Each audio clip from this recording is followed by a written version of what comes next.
இன்னைக்கு ஆடி 18ஆம் பெருக்கு. இன்னைக்கு நாளில் நீங்கள் தங்கம் வாங்கினா நல்லா செல்வம் பெருகும், வீட்டில் இருக்க கஷ்டம் மறையும், இப்படி நிறையா நம்பிக்கைகள் இருக்குது. எல்லாரும் அதை கரெக்டாக ஃபாலோவும் பண்ணுறாங்க.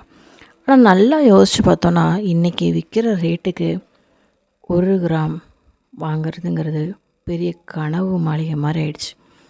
அப்போது தங்கம் வாங்கினா மட்டும்தான் ஆடிப்பெருக்கில் பிரயோஜனம் இருக்கா? அப்படின்னா மட்டும்தான் நல்லது நடக்குமா அப்படின்னு கேட்டிங்கன்னா, அதுக்கு ஆல்டர்னேட்டிவாக கடவுள் நிறைய ஆப்ஷன் நமக்கு கொடுத்துருக்காங்க. இப்போது எல்லாராலையுமே எல்லா காலகட்டத்திலும் நகை வாங்க முடியாது. ஸோ அந்த மாதிரி இருக்கிறவங்களுக்கு முக்கியமாக ஒரு விஷயம் வாங்கலாம். என்னென்னு தெரியுமா? ஆடிப்பெருக்கு அன்னைக்கு உங்களோட பணத்தை முதல் செலவாக கல்லுப்பு வாங்குறதுக்கு செலவு பண்ணுங்கள். கோவிலுக்கு காலையில் எழுந்திரிச்சோன்னே பிரம்ம முகூர்த்தத்துலையோ இல்லை காலையில் எழுந்திச்சி குளித்து நீட்டாக கோயிலுக்கு போய் அவங்களோட தரிசனத்தை பார்க்குற பாக்கியத்தை வச்சுக்கோங்க. மகாலட்சுமி வழிபாடு வீட்டிலேயே உங்களால் முடிஞ்ச அளவுக்கு ஒரு தாமரை பூவையோ இல்லை நெய் தீபம் ஏற்றியோ பிரார்த்தனை செஞ்சு அவங்கள மனசார வேண்டிக்கலாம். இல்லை காவேரி ஆறோ இல்லை பக்கத்தில் ஏதாவது நீர் நதி குளம் இருக்குன்னா அதில் போய் நீராடி அவங்கள மனசார சூரிய நமஸ்காரம் பண்ணி வேண்டிட்டு வந்துடலாம். சுமங்கலி பெண்களுக்கு உங்களால் முடிஞ்ச வெத்தலை பாக்கு வச்சு விலையிலோ இல்லை ப்ளவுஸ் பீட்டோ அந்த மாதிரி ஏதாவது ஒன்று கொடுத்து நீங்கள் இது பண்ணும்போது உங்கள் குடும்பத்தில் உள்ள சந்தோஷம் அதிகரிக்கும் அப்படிங்கிற ஒரு ஆப்ஷனும் இருக்குது. எல்லாத்துக்கும் மேலே அன்னதானம் அப்படிங்கிற ஒரு விஷயம் நீங்கள் மனுஷங்களுக்கு பண்ணாலும் சரி இல்லை மிருகங்களுக்கோ இல்லை பறவைகளுக்கோ பண்ணாலும் சரி, அதோட பலன் ரொம்ப ரொம்ப ரொம்ப ரொம்ப பெரிய விஷயம்.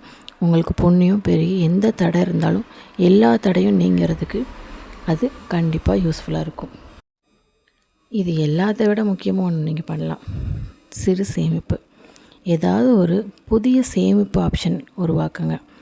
அது நகைக்காக இருக்கலாம், இல்லை ஒரு சின்ன உண்டியலை வாங்கி அதில் நீங்கள் காசு போட்டு சேர்க்குற ஒரு ஆப்ஷனாக இருக்கலாம். இப்படி நீங்கள் எந்த வகையில் நீங்கள் சேமிப்பு ஆரம்பித்தாலும் அந்த ஆடிப்பெருக்கு அன்னைக்கு நீங்கள் ஆரம்பிக்க போது அந்த சேமிப்பு ரொம்ப ரொம்ப நல்ல பலன் கொடுக்கும். வெறும் ₹1 போட்டு நீங்கள் உண்டியல் ஆரம்பித்தா கூட தப்பே கிடையாது. ஒரு விஷயத்தை மட்டும் மறந்துடாதீங்க, ஆடிப்பெருக்குங்கிறது மேலும் மேலும் உங்களோட செல்வத்தையும் சந்தோஷத்தையும் உங்கள் வீட்டோட ஐஸ்வர்யத்தையும் ஏற்றுறதுக்கான ஒரு விஷயந்தான். இதில் உங்களால் முடிஞ்ச ஏதாவது ஒரு விஷயத்த பண்ணாலே போதும். எதுவுமே முடியலை அப்படின்னா ₹10 கல்லுப்பு பாக்கெட் வாங்கிட்டு வந்து பூஜை ரூமில் வச்சு மனசார சாமி கும்பிடுங்க. என்னால் இப்போ இதுதான்ப்பா முடியுது, இதுதான்மா முடியுது, அடுத்த தடவை என்னால் முடிஞ்ச இதை விட பெருசாக உனக்கு நான் கண்டிப்பாக உன் முன்னாடி வச்சு கும்பிடுவேன், அந்த நிலைமையை நீ தான் எனக்கு உயர்த்தி தரணும் அப்படின்னு நீங்கள் மனசார கேட்டு பாருங்கள்.